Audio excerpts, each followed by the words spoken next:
qui est important, c'est aussi de comprendre ce qui se passe au niveau moléculaire. Il y a une interaction complexe de médiateurs inflammatoires entre la membrane synoviale, donc les synoviocytes, la synovie, le cartilage et l'os sous-chondral. Afin de bien comprendre les chemins thérapeutiques qui sont à notre disposition, on doit avoir les connaissances de base à propos de ces cascades inflammatoires. Donc ici, vous voyez une version simplifiée des interactions provoquées par les cytokines qui mènent à l'arthrose. Les macrophages activés, ici, les synoviocytes et les chondrocytes, produisent des cytokines pro-inflammatoires. Là, vous voyez ça dans le petit rectangle orange. Ces cytokines causent une activation des métalloprotéinases matricielles ou les MMP et des agréganases qui conduisent à une dégradation du collagène et de l'agrégant contenu dans la matrice extracellulaire du cartilage.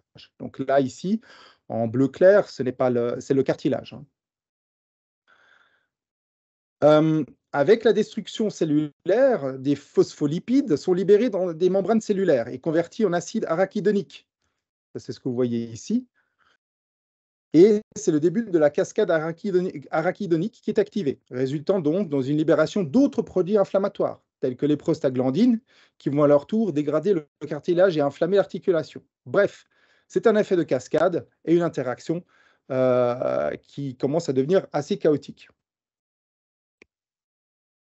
Quand on parle d'inflammation, on est obligé de revenir aussi sur la cascade de l'acide arachidonique. Ça vous rappellera certainement quelque chose, puisque c'est cette cascade-là qui est le plus souvent, on va dire, utilisée. C'est là-dessus que vont agir en fait les AINS que nous utilisons tous régulièrement pour nos patients. D'ailleurs, à ce stade, il est important de revenir un petit peu spécifiquement sur la cyclooxygénase, pour vous montrer encore la petite différence qu'il y a entre les COX-1 et les COX-2. Les COX-1 sont entre guillemets les bons ou les bonnes COX. Ils sont en grande partie constitutives, ça veut dire qu'ils sont déjà produits, enfin ils sont présents dans le corps et produisent constamment les prostaglandines I2 et les thromboxanes. Ils sont utiles, par exemple, pour les systèmes gastro-intestinal et rénal. Les COX-2, eux, produisent d'autres prostaglandines. Ce sont des prostaglandines qui sont produites par induction, dues à un trauma ou un dégât, donc qui apparaissent lors d'une inflammation. Mais il faut quand même savoir qu'elles sont aussi partiellement constitutives. Il y en a quand même qui sont constamment produites dans notre corps pour diverses fonctions métaboliques, notamment aussi dans la paroi de l'estomac et des reins, sur lesquels nous reviendrons plus tard. Alors, comment pouvons-nous diagnostiquer ces problèmes articulaires qui nous posent problème? Et pour ça, je vais faire on va tester un premier sondage pour vous demander dans quel ordre d'importance vous mettriez les outils diagnostiques présentés sur cette diapositive. Voilà.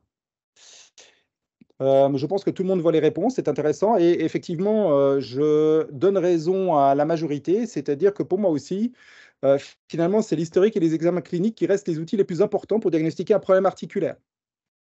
Rien qu'en voyant entrer le patient dans votre consultation, sa façon de se tenir, de bouger, de s'asseoir, vous donnera énormément d'indices. Ensuite, évidemment, l'historique des boiteries, de douleurs, de raideur, boiterie à froid, boiterie pendant l'effort ou après l'effort suivi d'une période de repos vous donnera aussi d'autres informations. Évidemment qu'un examen clinique général est nécessaire et puis ensuite suivi d'un examen orthopédique.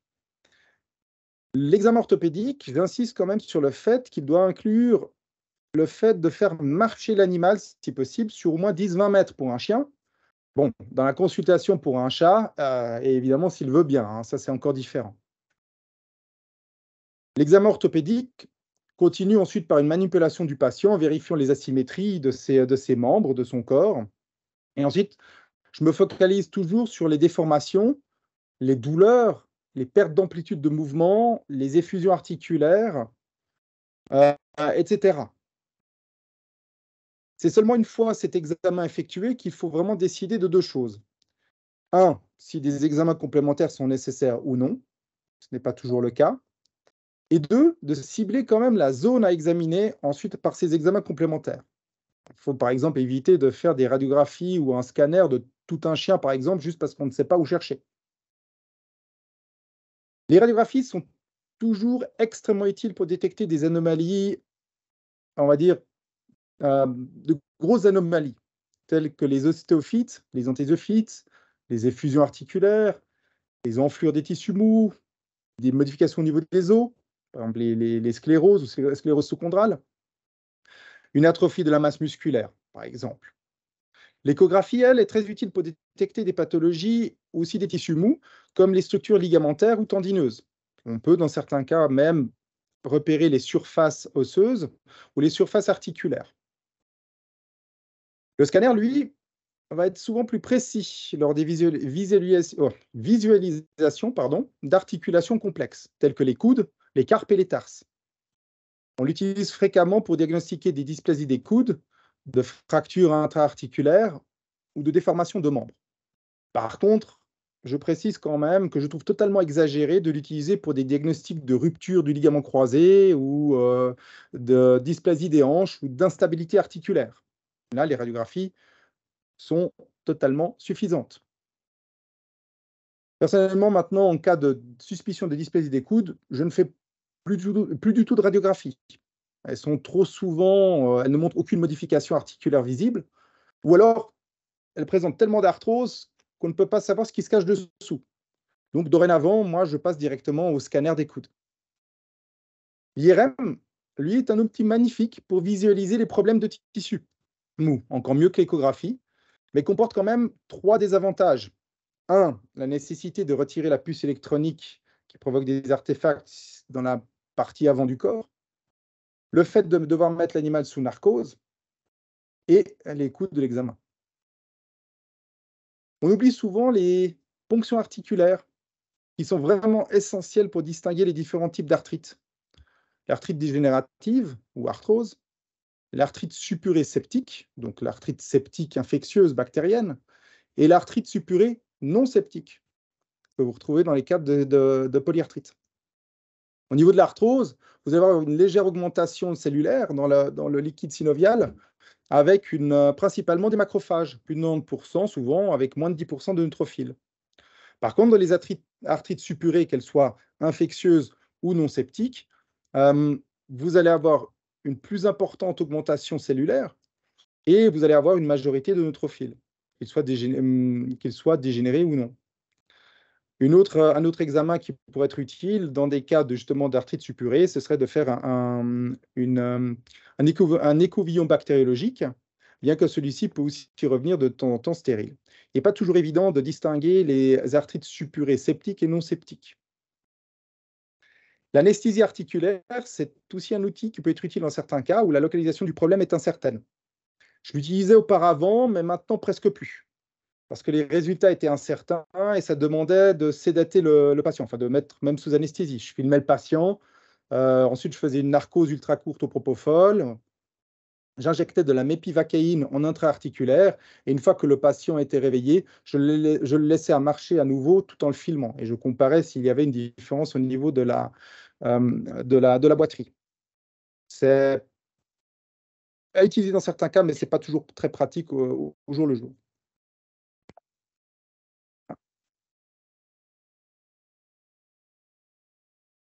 Venons-en maintenant aux thérapies. Là, j'aimerais bien insister sur un point important. C'est vraiment de garder à l'esprit le but de la thérapie, surtout quand il s'agit de pathologies articulaires, enfin, et principalement de l'arthrose.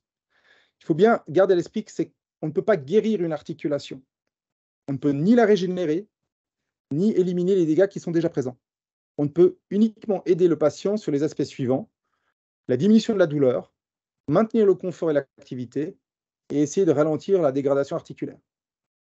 Donc, pour ça, il faut vraiment une bonne communication avec le propriétaire. Il faut vraiment définir avec lui ce qu'il peut espérer ou ne pas espérer de la thérapie et les buts à atteindre réalistes de cette thérapie.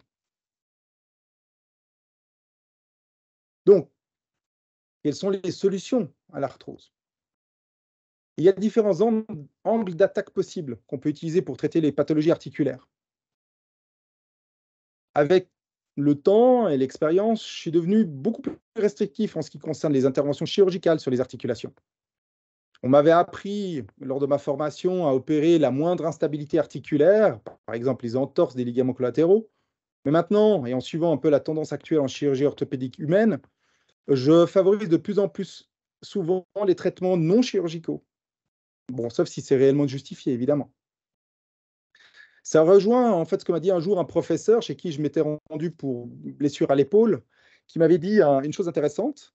Il m'a dit qu'il fallait 10 ans d'expérience pour savoir opérer une épaule, 20 ans d'expérience pour bien l'opérer, et 30 ans d'expérience pour savoir quand il ne faut pas l'opérer.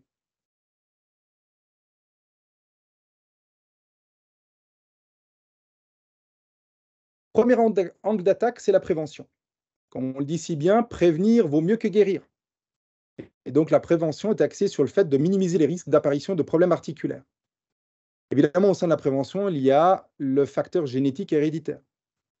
Premier pas pour essayer d'enrayer les problèmes articulaires et bien évidemment d'éviter que des conditions favorisant leur apparition ne soient permises.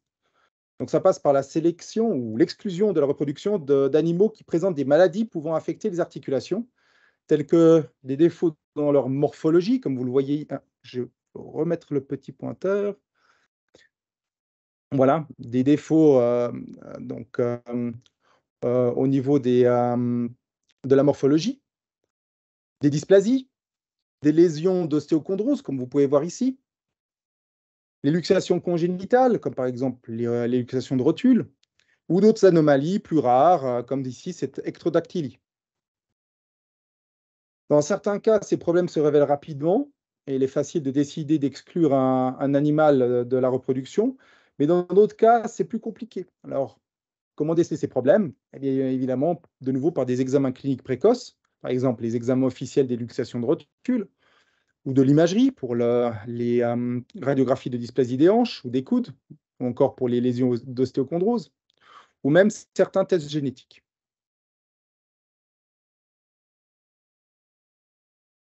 On sait aussi que le développement des pathologies articulaires peut être influencé par des facteurs environnementaux, comme la nutrition et l'activité du patient. Et là, je précise quand même, et ça je le dis aussi à mes clients, que ce n'est pas la nutrition qui va déclencher un problème congénital, mais tout au plus l'influencer, si celui-ci fait partie déjà du bagage génétique du patient. C'est parce que la plupart des gens qui arrivent en disant: «Ah bah tiens», quand on pose le diagnostic, ben, dysplasie des hanches, ils me disent: «Qu'est-ce que j'ai fait de faux au niveau de la nutrition ou de l'activité?» Bien souvent, ils n'ont pas fait grand-chose de faux ou ils n'auraient pas pu changer les choses. Dans la nutrition, on distingue 2 phases distinctes, la phase de croissance et l'âge adulte. Dans la phase de croissance, il y a 2 points, je dirais, que je citerai qui sont d'importance. Alors peut-être qu'après que la docteure Bruckner en aura d'autres en tant que spécialiste de nutrition. C'est d'éviter de supplémenter en calcium et vitamine D, car ça peut engendrer d'importants déséquilibres dans le métabolisme du calcium et du phosphore et peut conduire à des effets donc, négatifs sur l'appareil locomoteur. Et il faut aussi favoriser rapidement une nourriture moins riche en calories et protéines pour des chiens en croissance. Ça permet aux chiens de grandir plus lentement, sans pour autant créer donc de carences. Ils atteindront toujours leur taille finale, hein, définie finalement par leur gène, simplement un peu plus lentement, ce qui laissera le temps à leur appareil locomoteur de se renforcer. Voici Tiffany, une petite Léonberg toute chou de femelle de 4 mois, qui n'avait pas de problème particulier, pas de problème orthopédique, mais où les propriétaires sont venus me voir pour me demander conseil, heu, comment éviter, ben, qu'elle développe de la dysplasie. Alors évidemment que nous avons parlé nutrition et là, j'ai une question pour vous, d'une manière globale, quel est votre conseil sur la nutrition? Qu'est-ce que vous conseilleriez pour sa nourriture? Une transition, par exemple, je vous donne quelques choix, une transition de nourriture chiot vers adulte entre 4 à 6 mois ou entre 6 à 9 mois, entre 9 à 12 mois ou après 12 mois.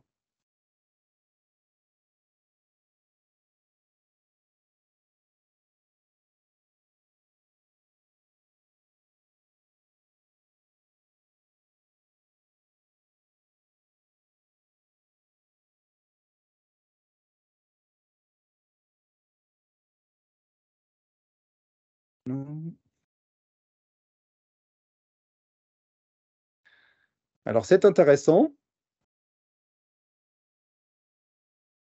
Ah, attendez, oui, il n'y a pas tout le monde qui a répondu. Alors, on va attendre encore un petit peu parce que ça change évidemment la donne. Ça varie.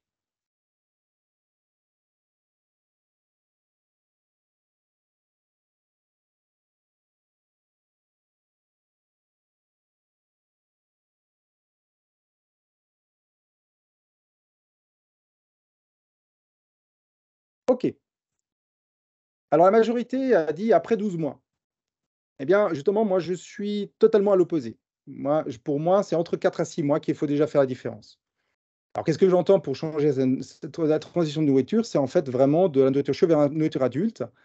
Pour moi, ces chiens nécessitent vraiment de grandir lentement. La nourriture adulte, à partir de 4 mois, enfin que la transition soit terminée à partir de 6 mois pour un chien aussi grand, donc pour moi, pour des chiens qui normalement font plus que 15 kilos à l'âge adulte, est importante, sur l'effet du développement potentiellement de maladies telles que la dysplasie, ou d'autres problèmes. Donc en pratique, ça veut dire que pour moi, un chiot comme elle, oui, à 6 mois, elle doit déjà être à la nourriture adulte.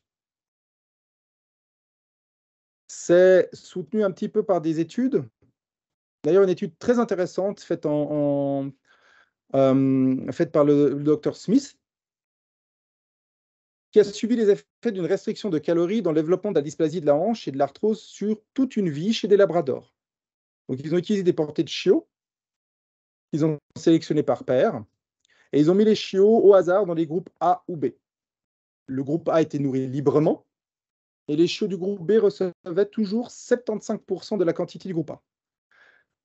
À partir de l'âge de 3 ans, les chiens du groupe A recevaient une quantité contrôlée de nourriture pour ne pas devenir obèses.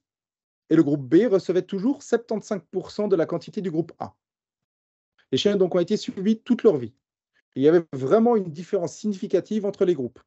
Le groupe B avait un poids corporel 26% moindre que le groupe A, développait des signes d'arthrose aux hanches beaucoup plus tard dans leur vie.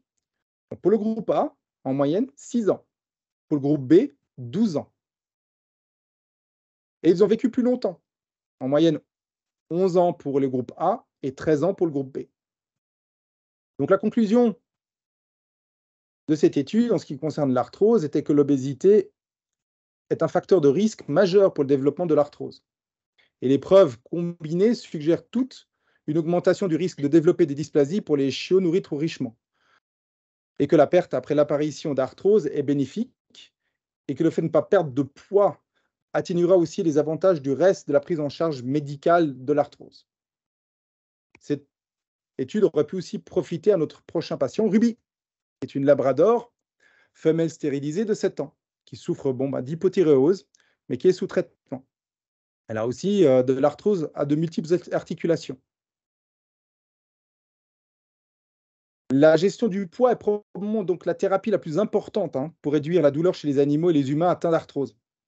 L'excès de poids exerce un stress supplémentaire sur les articulations, puis il a été aussi démontré qu'un excès de tissu adipeux augmente l'inflammation dans tout le corps et limite potentiellement les protéoglycanes dans les articulations, ce qui retarde la réparation du cartilage.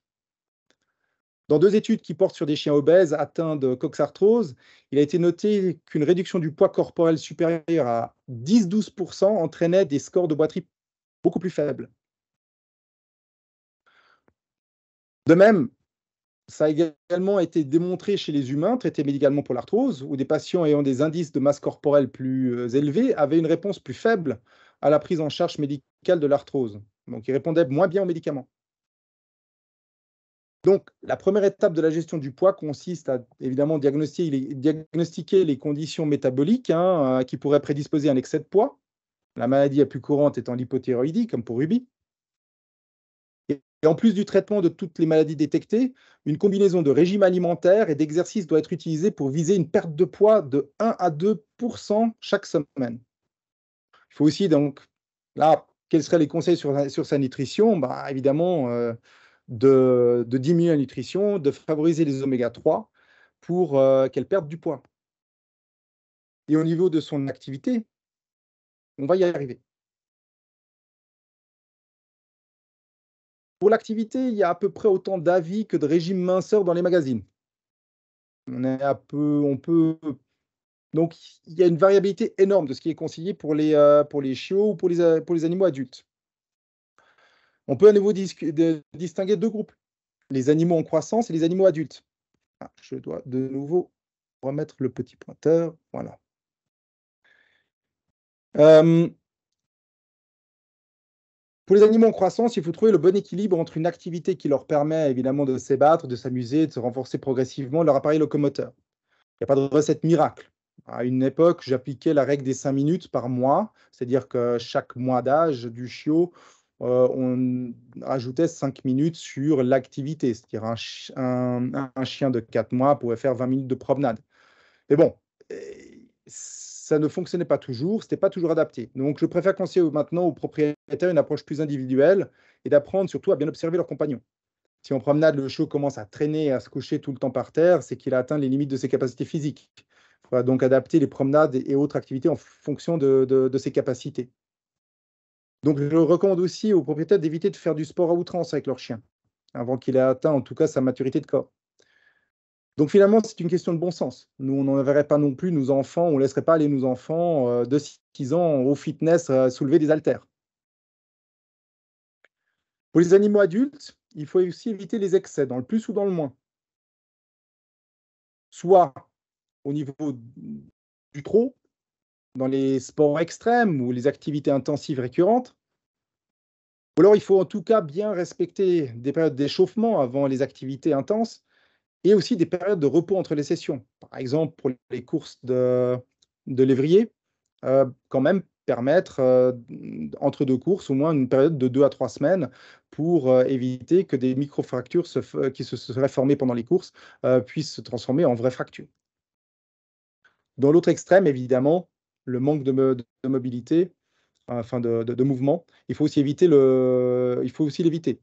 Donc pour pallier au surpoids, à la perte de tonus musculaire, à la perte d'amplitude de mouvement articulaire et d'autres choses qui arrivent avec la sédentarité, et le surpoids. Donc c'est le cas évidemment de Ruby.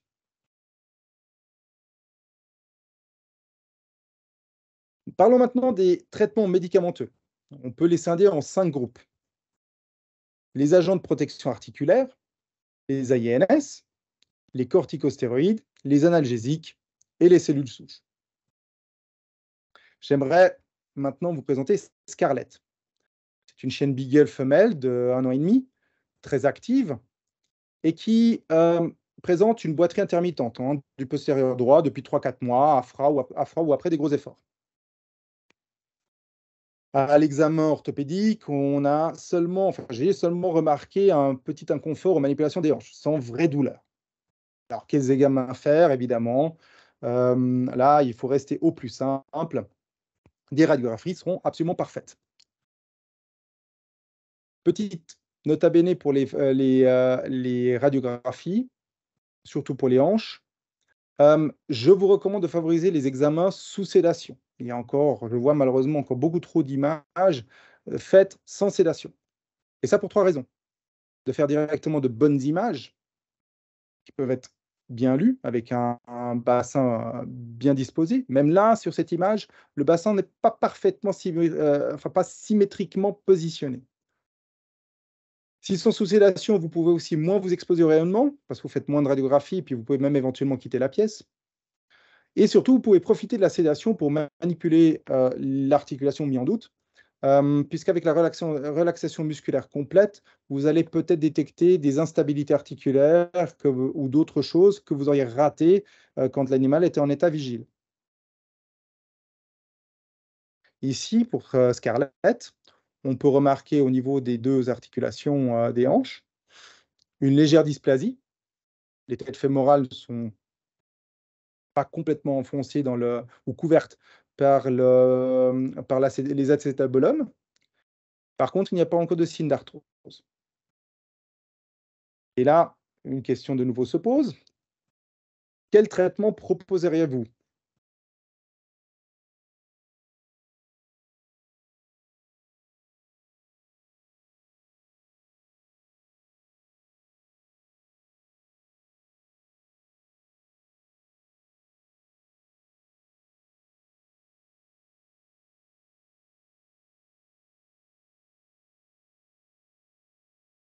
Je vais attendre un peu que les réponses arrivent. On n'en a que, voilà, quelques-unes.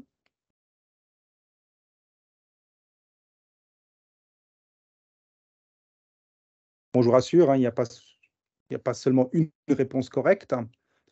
Vous pouvez en choisir plusieurs. Il ne faut pas non plus toutes les mettre, hein. Ah, apparemment, on ne peut en choisir qu'une seule. Ah bon, bah, c'est pas grave. OK. La tendance est assez claire et je suis absolument, d'accord avec vous. Effectivement, attendez, je dois revenir. Voilà. En fait, je vais revenir tout à l'heure sur ce qu'on a fait avec Scarlett. Bah, j'aimerais vous présenter, ou en fait profiter justement de vous présenter ces agents de protection articulaire, ou connus aussi sous, protecteurs du cartilage, chondroprotecteurs, et cetera. On peut les séparer en 3 groupes, ceux que l'on donne par voie orale, ceux que l'on donne par voie intramusculaire et intra-articulaire.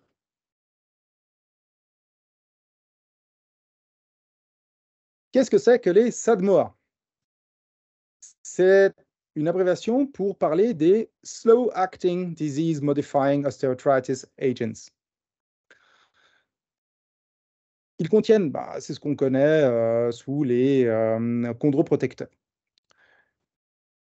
Ils stimulent, alors ils contiennent presque tous en fait de la glucosamine. Alors la glucosamine, on l'a vu tout à l'heure, c'est quoi? C'est quelque chose qui est, donc c'est un glucosaminoglycane qui stimule aussi la synthèse de glycosaminoglycane, de protéoglycane et de collagène. On sait qu'il se pris oralement, il se concentre dans le cartilage articulaire, mais la plupart des études vétérinaires sur les effets de la glucosamine l'ont étudié uniquement en conjonction avec la sulfate de chondroïtine, qui est souvent aussi présente dans les SADMOA. Donc, que fait la sulfate de chondroïtine? La sulfate de chondroïtine est le glycosaminoglycane prédominant dans la matrice du cartilage articulaire, comme vous l'avez vu tout à l'heure. Donc, c'est celui qui est représenté le plus souvent dans les gags. Il provient dans les médicaments, donc, comme par exemple les chondroprotecteurs. Il provient principalement de cartilage bovin, mais historiquement, il peut aussi provenir de baleines, d'ailerons de requin ou de poudre de moule. Des études in vitro ont démontré qu'il stimulait la synthèse de certaines protéines, dont les collagènes, augmentait la concentration de glycosaminoglycane et d'acide hyaluronique dans les articulations. La sulfate de chondroïtine avait aussi un effet inhibiteur sur les interleukines 1, les métalloprotéinases, la catepsine G et la prostaglandine E2, et certains autres enzymes dégradants comme l'élastase lysosomale. Donc, des effets anti-inflammatoires. Mais ce qui est surtout intéressant dans ces études, c'est que combiner glucosamine et chondroïtine, enfin sulfate de chondroïtine, vous avez une synergie. En tout cas in vitro. Mais des études cliniques récentes ont démontré des effets similaires allant dans le même sens que les études in vitro dans les patients. Il y a quelques années, un nouveau produit est arrivé sur le marché, le Dazuquin. Qu'est-ce qu'il a d'autre? Qu'est-ce qu'il a de plus finalement que le Coséquin? Je me suis toujours posé la question. Eh bien, c'est l'AZU. Alors, qu'est-ce que c'est l'AZU? L'AZU, ça veut dire, c'est une abréviation en fait pour les insaponifiables des extraits d'huile d'avocat et de soja. Qu'est-ce que je me suis posé la question, qu'est-ce que c'était que les insaponifiables? En fait, il s'agit de la fraction d'un corps gras qui regroupe tous les composants ne pouvant pas être saponifiés et qui sont peu solubles dans l'eau, mais solubles dans les solvants organiques. Bon, j'irai pas plus loin dans cette introduction à la chimie parce que ça ne va pas nous faire beaucoup avancer. Et voilà ce que c'est que les AZU. Par contre, ce qu'on sait, c'est qu'une étude, enfin, qu'il y a eu plusieurs études, mais in vitro, ont montré que la combinaison d'AZU, et de glucosamine et de sulfate de chondroïtine avait un effet supérieur combiné que la chondroïtine seule. Ah, je dois reprendre mon petit pointeur. Que la chondroïtine seule ou que la combinaison de glucosamine et de sulfate de chondroïtine. sur l'inhibition de la production de TNF-alpha, d'interleukine 1 bêta et de lipopolysaccharides, qui sont des activateurs de production de médiateurs inflammatoires et de dégradation du cartilage articulaire. Donc, le dazuquin a des propriétés supplémentaires intéressantes au coséquin. Faisant aussi partie des SADMOA, nous avons l'antinol. L'antinol est produit selon un procédé très précis d'extraction d'huile des moules vertes néo-zélandaises. Ce n'est pas de la poudre. Il est très riche en acides gras polyinsaturés oméga 3 et contient encore d'autres substances utiles. Ses propriétés anti-inflammatoires sont principalement induites par l'inhibition de la production des prostaglandines et des leucotriènes. Donc lui a aussi un effet sur les LOX. Il est aussi approprié pour les chats. Je ne vais pas rentrer plus dans des détails parce que la Dr Bruckner nous en parlera tout à l'heure et ira de manière beaucoup plus approfondie dans les composés et dans les effets de l'antinol. Donc, pour en revenir à Scarlett, on a finalement opté pour un traitement conservateur et protecteur qui comprenait 4 semaines de repos pour baisser l'inflammation, donc pas d'INS, parce qu'elle montrait peu de symptômes, de la physiothérapie avec du stretching, du renfort musculaire, des échauffements avant les activités. On avait proposé aussi du laser froid et de l'hydrothérapie. Elle a reçu ensuite comme SADMOA l'antinol, qu'elle devrait recevoir à vie. On aurait aussi pu ajouter le dazuquin à l'antinol, on peut les combiner, mais ça faisait un peu trop au niveau budgétaire pour les propriétaires. Résultat, au bout de 2 semaines, on avait déjà une nette amélioration des symptômes. Et maintenant, à voir à l'avenir si une arthrose va se développer ou non. Un petit écart encore, enfin, un petit avertissement sur les SADMOA tout de même. Attention, il y en a beaucoup sur le marché. Beaucoup de gens me disent « Ah, mais je donne déjà des extraits de moules vertes à mes animaux que j'achète sur Internet. » Alors, les SADMOA sur le marché ne sont pas classifiés comme des médicaments. Ce sont des compléments alimentaires. Il y a donc moins de contrôle, ils peuvent être vendus sans ordonnance par n'importe quel magasin, par Internet, et nécessitent que des contrôles d'hygiène. Donc il y a très peu de produits sur le marché qui ont été testés sur leur contenu, sur leur efficacité clinique. Une étude pardon, de M. Adeboval en 2000 a démontré que sur 32 produits contenant de la sulfate de chondroïtine, testés sur le marché, pris au hasard, 84% ne correspondaient pas à ce qui était indiqué sur l'étiquette. La quantité, par exemple, de sulfate de chondroïtine pouvait varier de 0 à 115% de la concentration indiquée. 0% veut dire que c'était indiqué sur l'étiquette, mais il n'y en avait pas du tout dedans. Beaucoup de ces produits présentaient des sulfates de chondroïtine, quand il y en avait, à haut poids moléculaire, alors que seuls ceux à faible poids moléculaire sont absorbés et peuvent passer les diverses barrières pour atteindre les articulations. Donc, ma recommandation, c'est vraiment soyez critiques et ne vendez pas vous-même des produits seulement sur la base de vos impressions ou des dires de commerciaux, mais référez-vous aux produits qui ont été testés, et encore mieux ceux qui ont été testés cliniquement, et par des institutions indépendantes si possible. Donc moi, parmi les produits auxquels je fais confiance, il y a ceux que j'ai présentés aujourd'hui. Bon, il y en a certainement encore d'autres. Donc le coséquin, le dazuquin et l'antinol. Parmi les autres traitements conservateurs ou médicamenteux, on a les GAG ou les glycosaminoglycanes polysulfatés encore, mais cette fois-ci sous forme injectable. Il s'agit aussi là de sulfate de chondroïtine tout simplement. Les effets in vitro sont les mêmes que pour la version Peros, mais c'est éventuellement une alternative à la prise par voie orale si le chien, par exemple, fait de la diarrhée en prenant un produit à base de sulfate de chondroïtine dans sa nourriture. Bien que ces injections dans la musculature puissent être douloureuses. Les études cliniques ont montré donc une amélioration significative des symptômes dès la 3e injection, avec un résultat maximal après la 8e. 78% des chiens ont répondu favorablement au traitement et les effets mesurés ont perduré, entre autres, jusqu'à 6 mois. Les acides hyaluroniques, eux aussi, sont dans le groupe des injectables intra-articulaires. Ils se lient au récepteur CD44 sur les chondrocytes et induisent une prolifération cellulaire et une production de matrices extracellulaires. Ils stimulent aussi les synoviocytes, provoquant une synthèse de hyaluronane. donc eux-mêmes d'acide hyaluronique. Ils inhibent les médiateurs inflammatoires, comme de nouveau les métalloprotéinases, les interleukines 1, les TNF, les prostaglandines E2, et donc exercent aussi un effet anti-apoptotique sur les chondrocytes. Les clients m'ont souvent demandé si les injections d'acide hyaluronique pouvaient se faire sur les chiens, car c'est fréquemment utilisé chez les humains. Alors oui, on peut l'utiliser. Il y a des effets bénéfiques qui ont été démontrés, mais par rapport aux humains, il y a un frein. Il faut faire des injections sous sédation.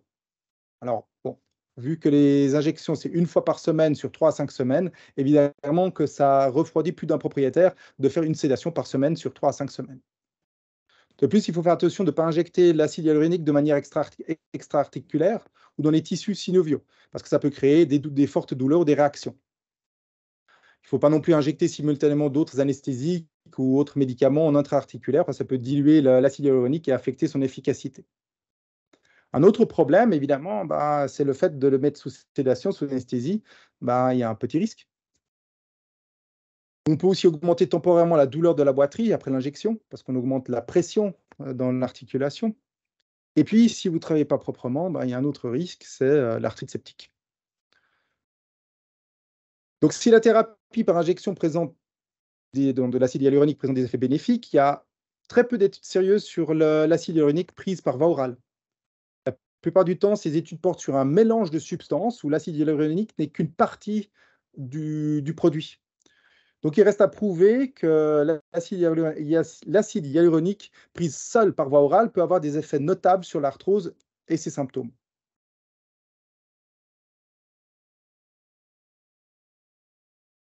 Ensuite, nous avons aussi dans les intra-articulaires le PRP. C'est du plasma enrichi en plaquettes. Les effets du PRP sont le résultat en fait des propriétés inflammatoires et anabolisantes des facteurs de croissance et cytokines libérés par les granules alpha plaquettaires. Le plasma, donc le PRP, a pour fonction, augmente la chondrogénèse, la prolifération des fibroblastes in vitro, la régulation des métalloprotéinases, la synthèse du collagène et la stimulation des fibroblastes synoviaux pour produire donc de l'acide hyaluronique, ce qui répare le cartilage articulaire endommagé. Moi, j'utilisais beaucoup pour les dysplasies des coudes, en conjonction avec des arthroscopies ou même sans arthroscopie, sans autres traitements du coude. Maintenant, je le propose aussi pour les autres articulations, en tout cas celles qui sont facilement accessibles, comme faisant partie d'une thérapie multimodale, pour diverses pathologies articulaires et traumatiques ou dégénératives. Mais jamais, évidemment, pour des problèmes à base septique. Ils sont difficilement utilisables par contre pour les chats ou les chiens de moins de 5 kg parce qu'il faut quand même prendre 15 millilitres de sang à chaque fois pour le centrifuger et le réinjecter ensuite cette suspension de PRP dans les articulations.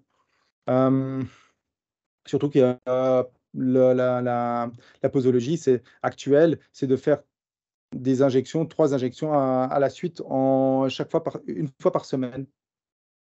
Donc je l'utilise plutôt pour les grands chiens. Passons maintenant à la prochaine classe de traitements conservateurs, celle que vous connaissez tous, les IANS. Donc les anti-inflammatoires non stéroïdiens. Comme vous le savez probablement, ils bloquent, ils inhibent les COX. Donc les COX-1 et les COX-2. Mais ce qui nous intéresse principalement, c'est de bloquer les produits induits par l'inflammation, c'est-à-dire la COX-2. C'est pour ça que l'industrie pharmaceutique s'est beaucoup focalisée sur la sélectivité du COX-2. Mais certains INS bloquent aussi, même s'ils sont COX-2 sélectifs, partiellement, ils bloquent partiellement aussi la COX-1. Un deuxième problème des INS sélectivement, sélectifs pour le COX-2, c'est, comme je vous le disais tout à l'heure, les COX-2 sont quand même utiles aussi dans le corps.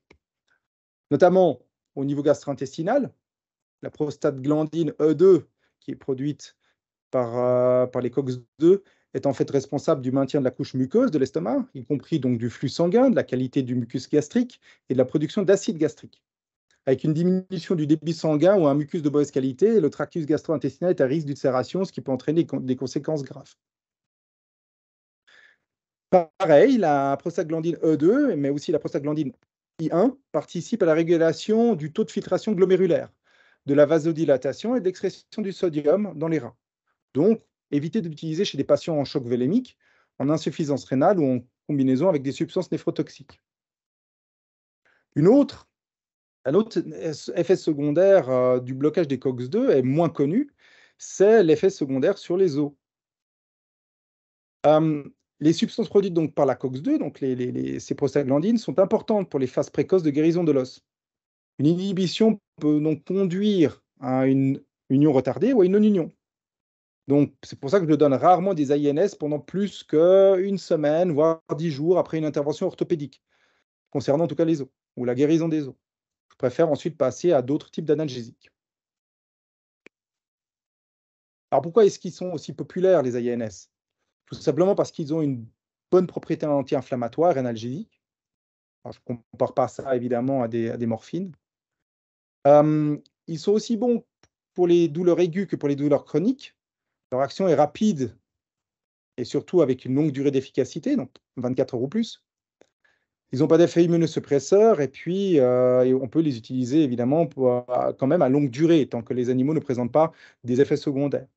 Puis surtout, ils sont facilement accessibles et ils ont encore des prix, on va dire, abordables par rapport à d'autres médicaments. Pour moi, les INS, il y a une stratégie d'utilisation à avoir. Moi, je les utilise seulement pendant les phases de douleur exacerbée de l'arthrose, donc vraiment les plus grosses phases de douleur. Euh, la- Et puis, j'évite de les donner évidemment aux patients qui ont des problèmes gastro-intestinaux ou rénaux, hein. Je recommande aussi de faire des contrôles sanguins réguliers lorsqu'on les donne de manière continue ou chronique, en tout cas tous les 3 à 6 mois pour contrôler au moins les valeurs hépatiques et rénales. Je les utilise jamais avec d'autres INS ou des stéroïdes. Et si vous devez une fois changer d'INS, je vous conseille une période d'élimination de 5 à 7 jours avant de changer l'INS.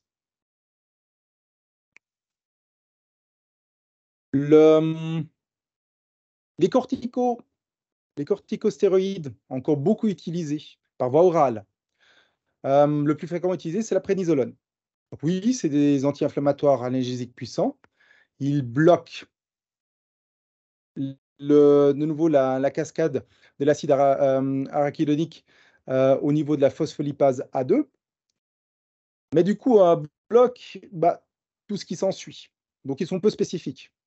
Ils ont aussi quand même beaucoup d'effets secondaires au niveau métabolique, immunitaire, musculaire. Donc, ils sont peu indiqués pour le traitement chronique de l'arthrose, ou en tout cas, les études ne les favorisent pas. Par contre, c'est une autre histoire pour les corticostéroïdes en intra-articulaire. Là, ils sont plus fréquemment utilisés. On a deux, on va dire les plus utilisés, c'est soit la méthylprénisolone acétate ou le dépommédrol, ou la triamcinolone. Les études ont montré qu'il y avait peu de différence notable entre ces deux produits. Les deux sont à peu près aussi efficaces l'un que l'autre. Et au niveau des effets secondaires, les deux sont comparables aussi. Alors donc, ils ont un effet anti-inflammatoire puissant localement, avec un soulagement rapide, et quand même une bonne durée d'action. Il y a par contre peu d'effets secondaires de noter, sauf si vous utilisez vraiment des grosses quantités, donc vraiment des grosses doses dans plusieurs articulations. Par contre, ça nécessite à nouveau la problématique d'une sédation pour les injections intra-articulaires. Il y a très peu d'études chez les chiens, donc il faut quand même être un peu prudent sur les effets à long terme sur le cartilage, même si chez l'humain, on a des études qui vont jusqu'à l'utilisation tous les 3 mois pendant 2 ans, sans montrer aucune altération sur les structures de l'articulation traitée. La présentation.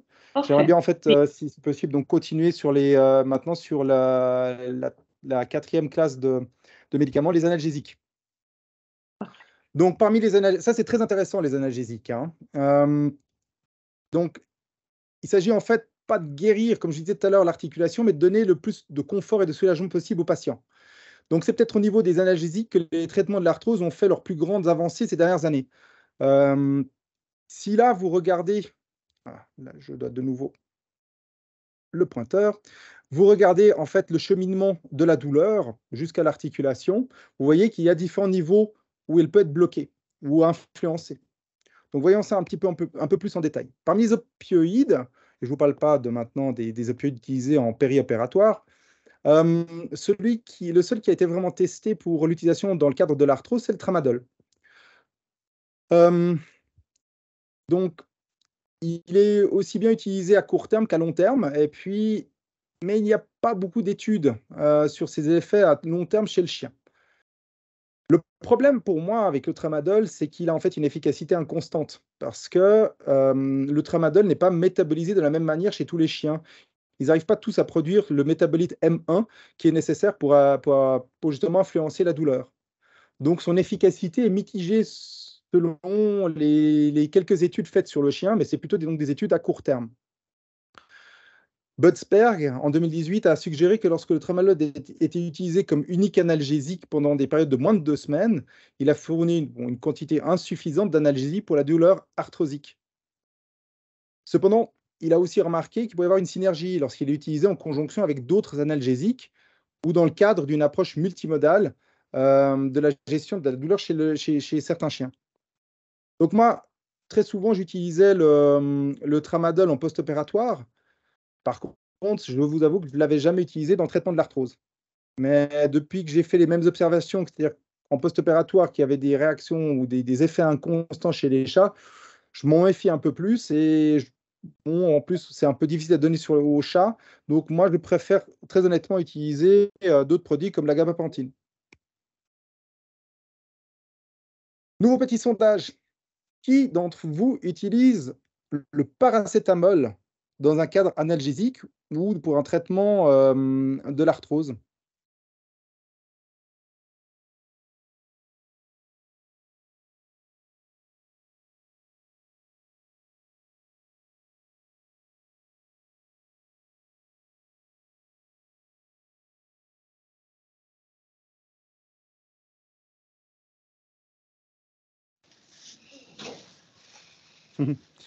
Je vous rassure, alors je vois la majorité des gens. Effectivement, moi non plus, hein, je ne l'utilisais pas. Ben, bien qu'existant depuis longtemps et puis et utilisé souvent en médecine humaine, euh, ben, c'est très peu utilisé dans le monde vétérinaire, en tout cas comme analgésique complémentaire. C'est finalement une collègue vétérinaire ayant travaillé en Angleterre, qui travaille maintenant dans notre centre, qui m'a fait redécouvrir ses mérites. Son mécanisme d'action n'est pas entièrement compris. On sait qu'il fonctionne à la fois comme un inhibiteur de COX en périphérie ou même de manière centrale. Et il agit aussi sur d'autres voies centrales d'antinociception, telles que les voies sérotoninergiques, les systèmes endocannabinoïdes et aussi la voie L-arginienne. Donc, c'est quand même un produit intéressant qu'on utilise pour des chiens et qui est bien supporté pour des chiens qui, par exemple, montrent des problèmes gastro-intestinaux avec les AINS classiques. Le seul problème majeur du paracétamol, c'est qu'il ne faut surtout pas l'utiliser chez les chats parce qu'il est toxique pour eux. Le gabapentin, j'en parlais tout à l'heure. Donc, il est intéressant, même s'il y a eu peu d'études chez les chiens, en tout cas au niveau du traitement de l'arthrose. On sait qu'il y a eu des études pour les douleurs post-opératoires. Mais pour l'arthrose, il y a surtout eu une comparaison entre une utilisation conjointe de gabapentin et d'AINS comparée au tramadol et AINS contre les AINS seuls. Cette étude a montré que la combinaison de ces produits est bien plus efficace que les AINS seuls. Par contre, il n'y a aucune différence entre le groupe GABA-AINS ou tramadol et AINS. Moi, je l'utilise quand même fréquemment pour les douleurs chroniques, les douleurs dorsales, les douleurs aussi d'origine neurologique. Les neurologues adorent le gabapentin. Et il est quand même, je trouve, c'est mon impression personnelle, assez efficace pour les douleurs d'arthrose.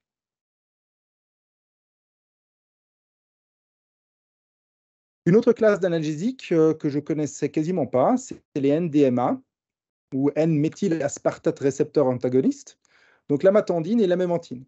Pourquoi je ne les connaissais pas? Parce que ce sont en fait des antiviraux aussi utilisés pour le traitement contre le Parkinson chez les humains et qui ne sont autorisés que pour les humains, qui ne sont pas autorisés pour les animaux. Il y a une seule étude qui a été effectuée, mais elle montrait vraiment une très nette amélioration des symptômes de l'arthrose, euh, donc surtout de douleur, en synergie avec un INS, avec le meloxicam. Et je pense que d'autres études seront nécessaires pour montrer tout son potentiel et puis savoir si on peut l'utiliser réellement dans la gestion de la douleur chronique de l'arthrose. À nouveau, les collègues anglais avec qui j'ai contact m'ont vraiment dit que c'est souvent utilisé en Angleterre, même si c'est aussi interdit là-bas, et qu'ils avaient de très bons, résultats avec ce produit. Le cannabis, ou cannabidiol, ça, je pense que beaucoup d'entre vous l'utilisent.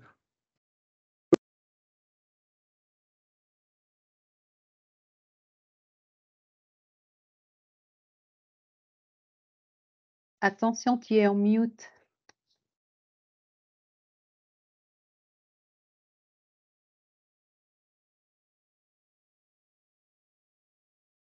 Non. Vous êtes en mute encore. Vous êtes en mode silencieux.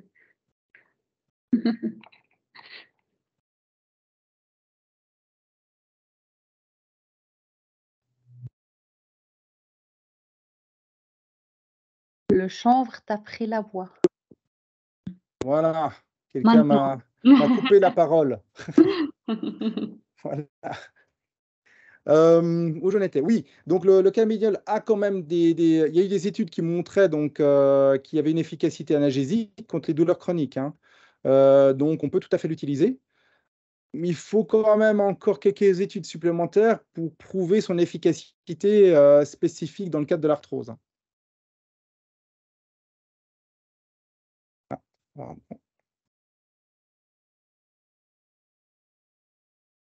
Maintenant, on arrive à un produit qui est extrêmement intéressant. C'est ce qu'on appelle les piprans, d'accord, ou le grapipran fait partie des piprans.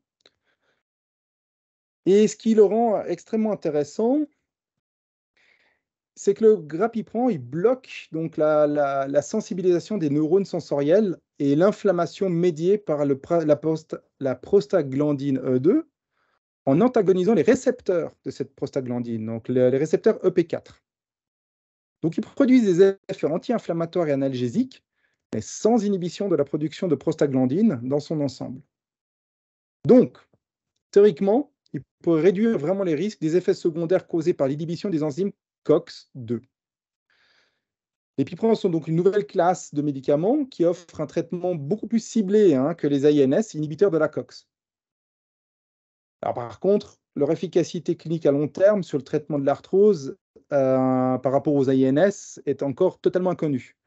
Des essais cliniques sont nécessaires pour comparer ces médicaments et ils doivent vraiment nous amener la preuve que c'est utile. Donc peut-être que les piprans sont notre musique d'avenir dans le traitement à long terme, de la douleur de l'arthrose. En tout cas, c'est un médicament à suivre.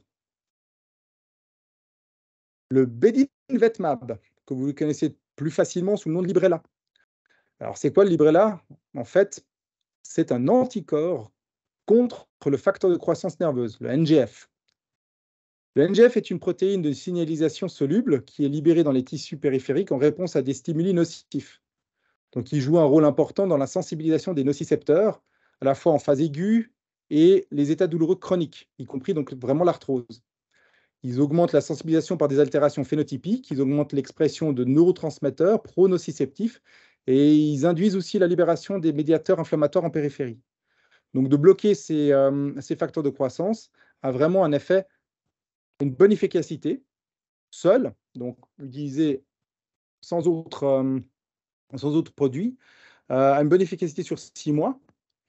Bien que sur cette étude, c'est basé sur des résultats subjectifs, hein. Il n'y a pas de résultats objectifs, c'est-à-dire il n'y a pas eu de mesure sur des plaques de mesure de force pour vraiment corroborer ces résultats. C'est vraiment sur l'impression du vétérinaire et du propriétaire. Donc, il nécessite encore des études à long terme et surtout en traitement multimodal. Et nous arrivons aux cellules souches, hein. Donc, j'aimerais bien savoir, là, donc un nouveau petit sondage, qui parmi vous utilise les cellules souches?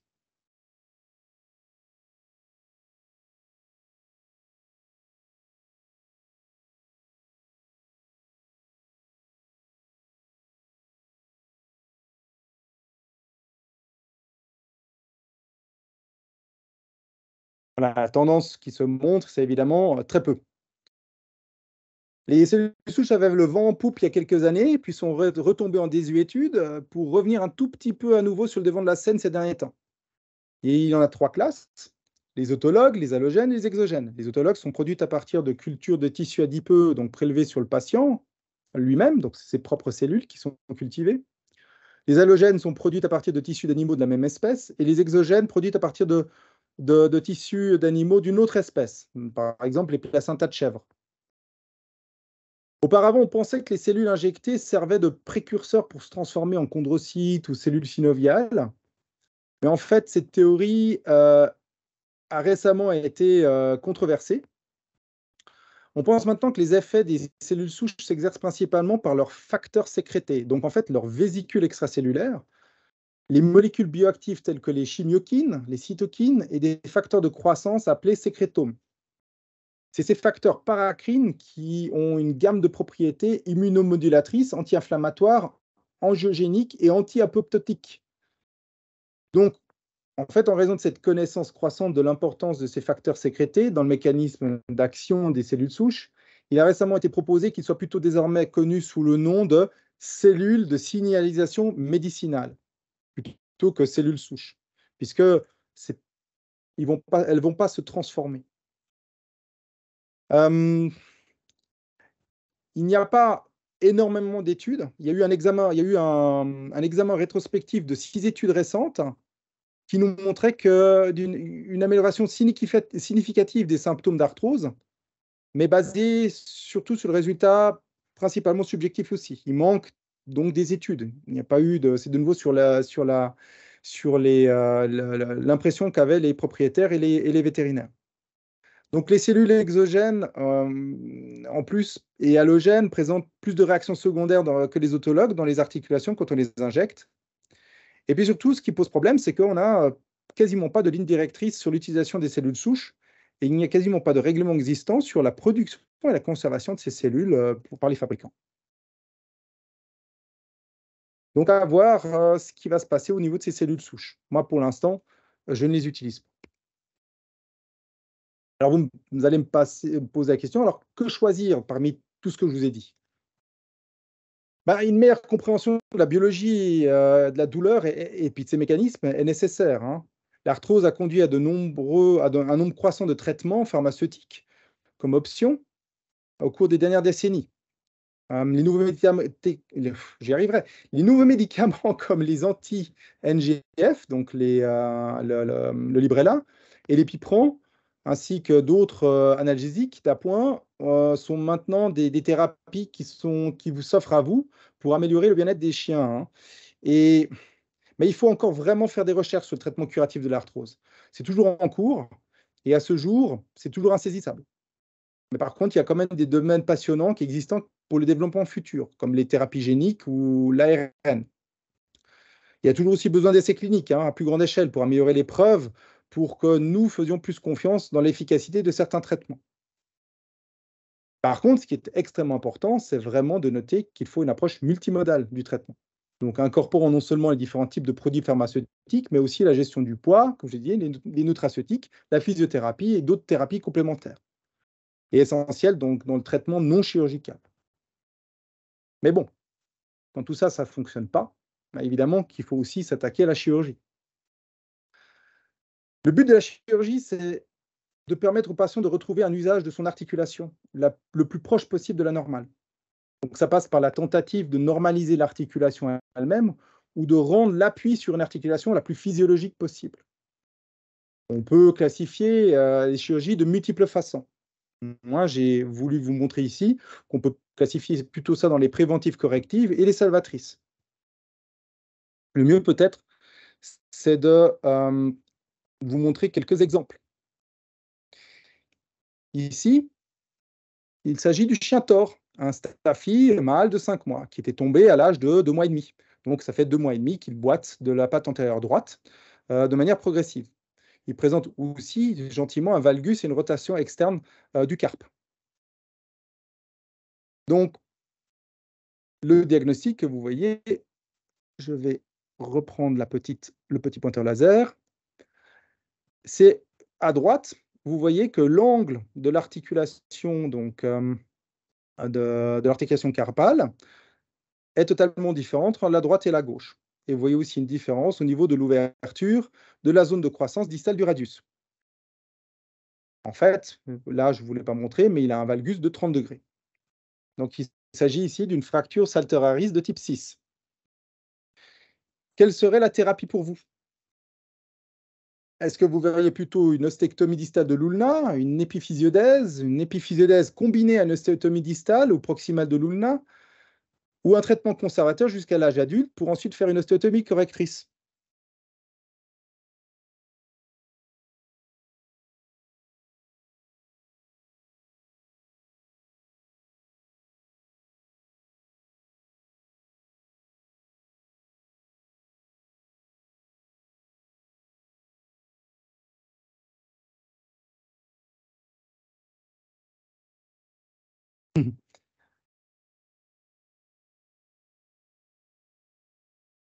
Alors effectivement qu'on a hésité, hein. Donc il y avait plusieurs options possibles. Moi, j'ai opté pour l'épiphysiodèse, car c'est une opération qui est peu invasive et surtout, j'avais encore bon espoir sur le potentiel de croissance restant du radius distal. Voici donc ce que nous avons fait. Nous avons mis en place une broche par une petite accès sur la face médiale du radius.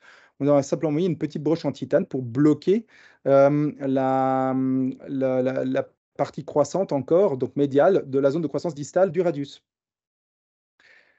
Malheureusement, un mois plus tard, le résultat n'était pas tout à fait ce qu'on avait espéré.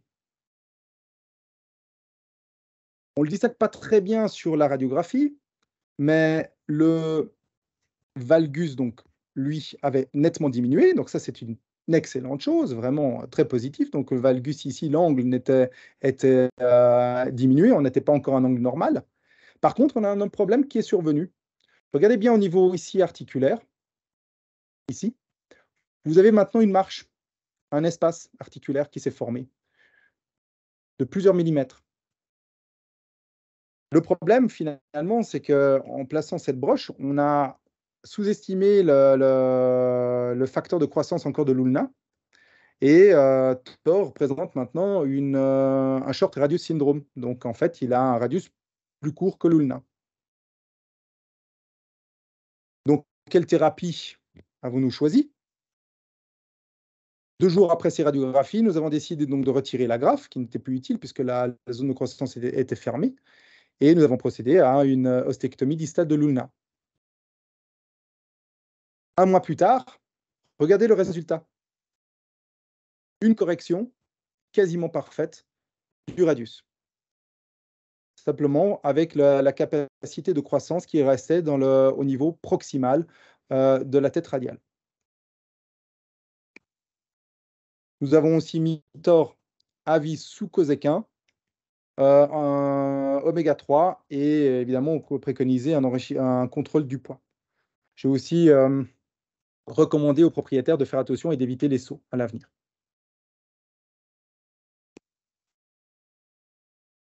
Voici Pacha, un husky de 1 an.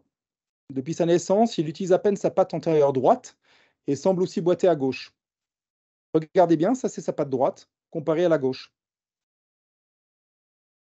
Il présente donc une ectrodactylie à droite, mais aussi une lésion OCD au coude gauche et déjà de l'arthrose. Et ça, seulement 1 an. Nous avons opté ici pour essayer de faire quelque chose pour ce chien, à une arthrodèse du carpe, ce qui donne ça en post-opératoire. Voilà les images radiologiques. Pour essayer de redresser sa patte, pour qu'il puisse prendre appui dessus. Parce qu'avant, elle était tellement recroquevillée qu'il marchait en fait en position de baise-main. Donc, Pacha est un autre merveilleux exemple d'un mélange donc, de chirurgie préventive et correctrice de malformation, et aussi salvatrice ici. Hein. On a aussi procédé à une arthroscopie du coude gauche, puisqu'il présentait cette lésion OCD que nous avons traitée par curetage. Voici, quelques mois plus tard, les images de Pacha, avec donc une arthrodèse qui a parfaitement guéri, et il ne présentait plus qu'une très légère boiterie de cette patte, mais il pouvait l'utiliser. Il a reçu encore du Dazuka à vie pour son coude gauche, et regardez ce que ça donne au niveau de sa démarche. Avant, donc, il n'utilisait pas sa patte du tout. Il ne pouvait pas l'utiliser. Donc, dans certains cas, on a aussi des bonnes réussites, même sur des malformations majeures de l'articulation. Voici un autre exemple dans les chirurgies préventives et correctives. C'est le chien Ralph, un labrador mâle de 2 ans, qui présentait donc une boiterie progressive de l'antérieur droit, surtout après l'effort, et qui supporte mal les INS. Quels examens feriez-vous pour ce cas? Oups, pardon, je vais trop vite.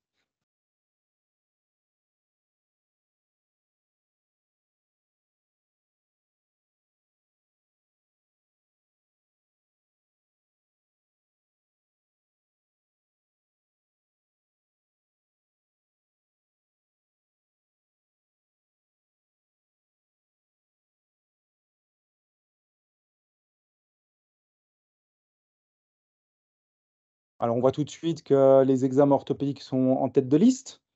Beaucoup feraient des radiographies et nous avons aussi quelques scanners. Alors oui, effectivement, première chose que j'ai fait, c'était d'abord un examen orthopédique, hein, puisqu'on voyait qu'il avait une boiterie progressive de l'antérieur droit. Mais nous avons tout de suite opté pour le scanner. Nous n'avons pas fait de radiographie, comme je vous avais expliqué tout à l'heure dans les diagnostics. Le scanner a permis de découvrir ce que je pense n'aurait pas été visible sur les radiographies, une très très légère lésion du compartiment médial. Donc une pathologie du compartiment médial, ou anciennement appelée aussi processus coronoïde, du coude droit. Nous avons opté maintenant pour une thérapie. Laquelle? Quelle serait pour vous la thérapie la plus adaptée?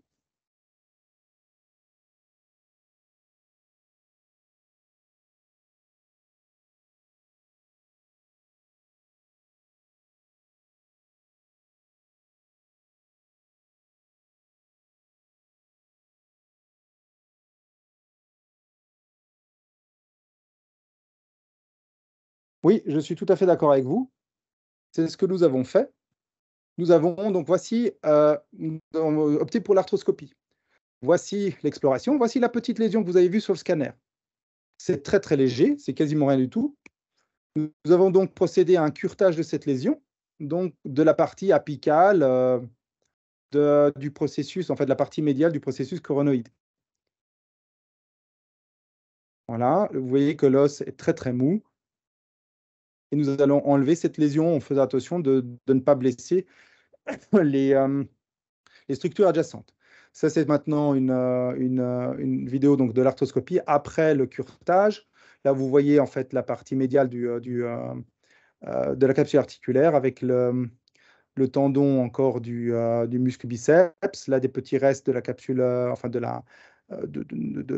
d'adhérence en fait de fibreuse à la pointe apicale, et là la tête radiale juste à droite, et le trou qu'on a créé, ou l'espace qu'on a créé en enlevant la pointe du processus coronoïde. Et que feriez-vous en post-opératoire? Que donneriez-vous comme traitement?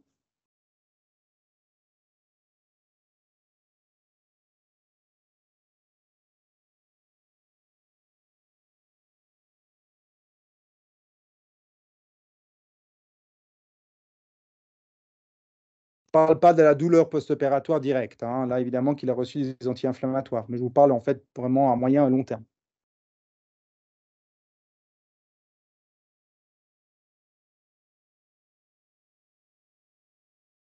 Oui, tout à fait. Moi aussi, j'ai opté pour les SADMOA. On a donné du Dazuka, mais on a aussi proposé le PRP en injection.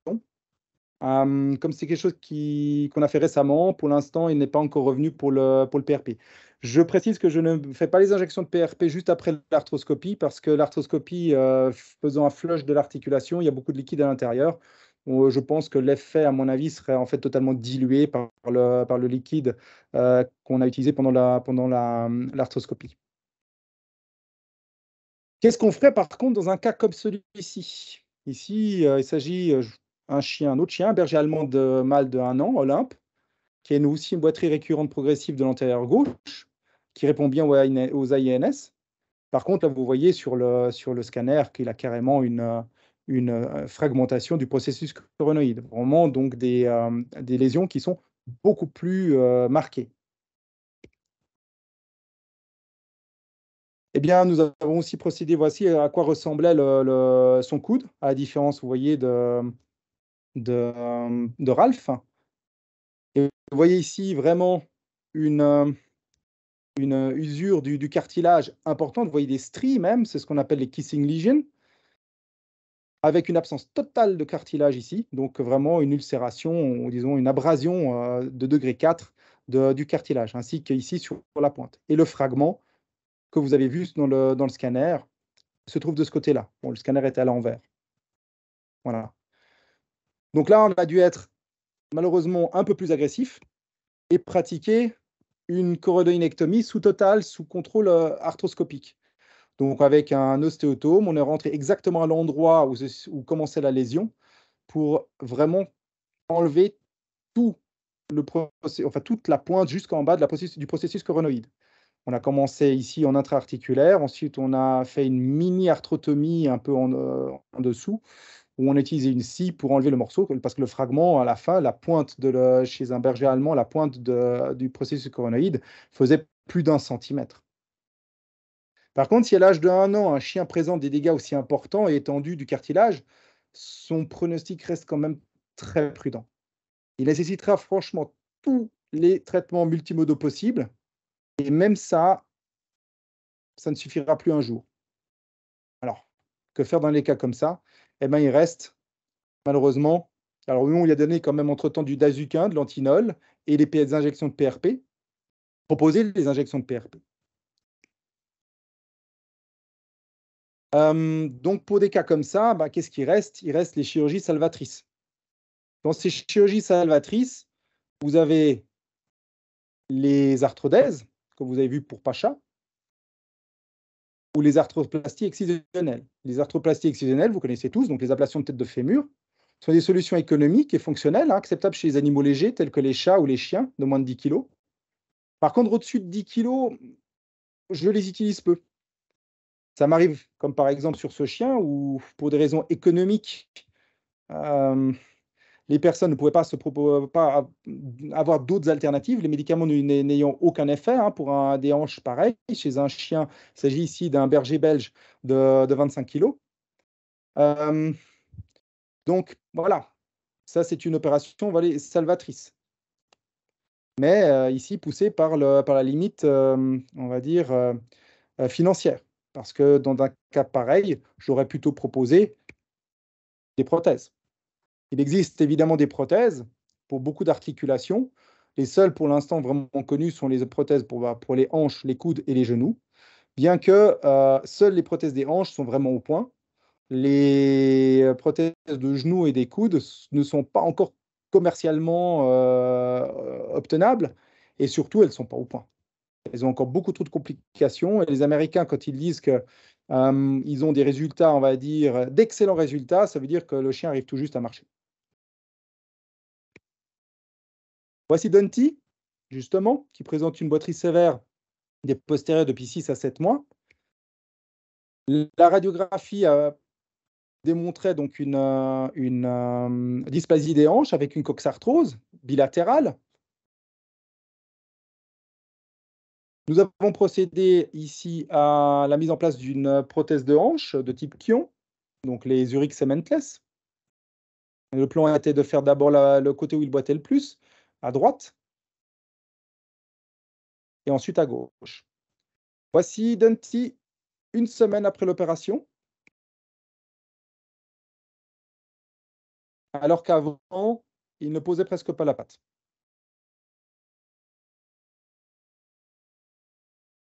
Là, actuellement, il est sous traitement uniquement d'anti-inflammatoires. Alors, il faut quand même faire attention de ne pas se laisser prendre au piège, surtout les propriétaires, et d'en pas en faire trop après, même si le chien en est capable, ou de lui laisser faire des mouvements interdits, avant que la prothèse soit bien intégrée dans l'os ou que la musculature soit bien renforcée. En post-op, donc il y a eu des INS, et on lui a quand même donné de l'antinol. Et évidemment, il aura droit à de la rééducation. Et dans les dernières possibilités salvatrices, les moins drôles, mais de temps en temps quand même nécessaires, pour des raisons économiques ou pour éviter des complications, ou alors pour des animaux qui sont compliqués à gérer. Vous avez évidemment les amputations, mais bon, la condition vraiment nécessaire au sine qua non pour que ça puisse fonctionner, c'est que les autres membres doivent être sains. Comme on arrive déjà gentiment au terme en fait, de l'heure et demie de la présentation, je vais quand même rapidement passer sur la rééducation, qui fait partie aussi intégrante du traitement des douleurs articulaires. Donc là, dans la rééducation, on a la physiothérapie, l'ostéopathie, l'acupuncture et les champs magnétiques. Donc il faut comprendre qu'il ne s'agit pas seulement de traitement post-opératoire, hein, c'est bien une partie vraiment importante de la thérapie non chirurgicale pour les problèmes locomoteurs. Donc ces techniques doivent être utilisées dans la prévention et dans le traitement de l'arthrose, autant pour influencer l'activité du patient que d'aider à garder en mouvement les patients les plus douloureux ou sédentaires. Donc, je ne veux pas rentrer dans les détails parce qu'on va vite survoler les différentes possibilités, parce que c'est finalement le rôle du physiothérapeute ou ostéopathe, comme le docteur Jérôme Felmy qui travaille, ou la doctoresse qui nous fait les acupunctures, la doctoresse Couder, dans notre centre, à qui serait réservé le rôle de vous expliquer vraiment les effets de ces thérapies. Moi, j'ai juste une petite question quand même, une dernière question. À quelle fréquence estimez-vous recommander la rééducation à vos clients?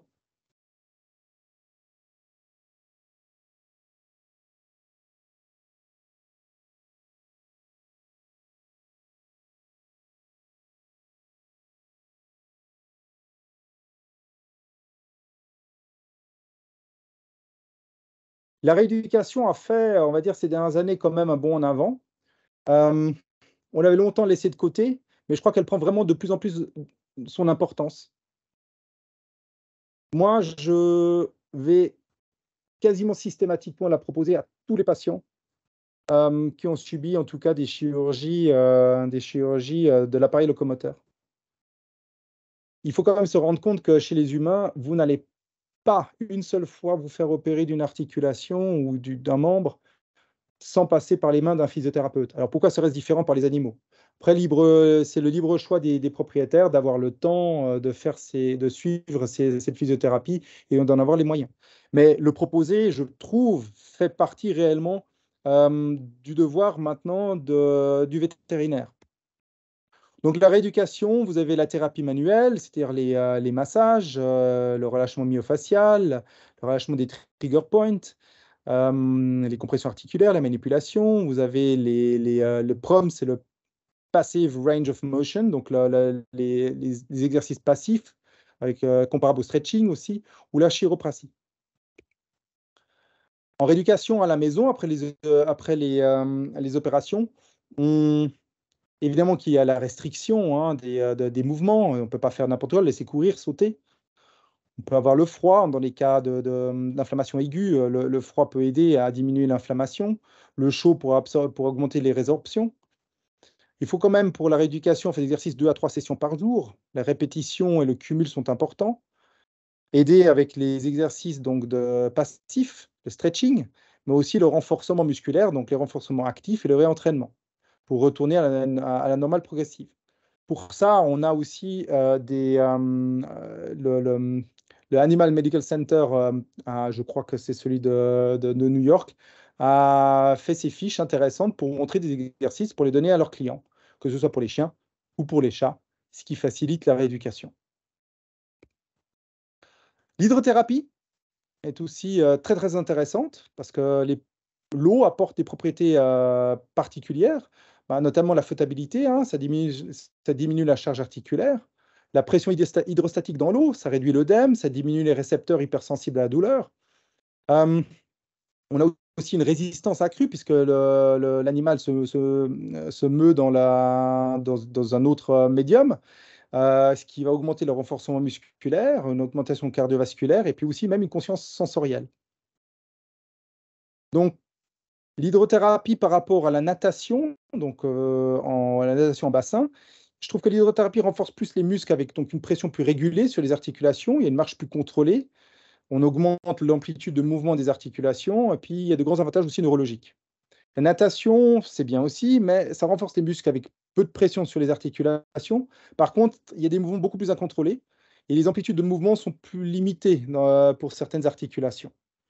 Donc, je le dis tout de suite, hein, c'est totalement interdit dans des cas, donc la natation est totalement interdite dans les cas de post-op de prothèse de hanche parce que vous risqueriez la luxation. Après, vous avez aussi évidemment le laser froid qui peut aider. Je suis navré parce qu'on arrive un petit peu au bout de notre temps, je dépasse déjà, donc je vais passer rapidement. Donc le laser froid, il y a aussi les TENS, où c'est donc des activations bioélectriques, hein, ou neuromusculaires. Des massages au micro-courant, qui peuvent aussi être faits à la maison par les propriétaires. Et puis évidemment aussi l'ostéopathie, l'acupuncture, les champs magnétiques et la biorésonance. Donc, c'est toutes ces, on va dire, parties de la rééducation sont extrêmement importantes et vraiment vont se combiner et aider à permettre à l'animal, opéré ou non, celui qui a de l'arthrose, à récupérer de la mobilité et surtout diminuer l'inflammation et la douleur. Donc c'est vraiment très, très important et il faut vraiment le prendre aussi en considération dans dans ce traitement multimodal. Voilà, j'arrive au bout de ma présentation et je vous demande si vous avez encore quelques questions.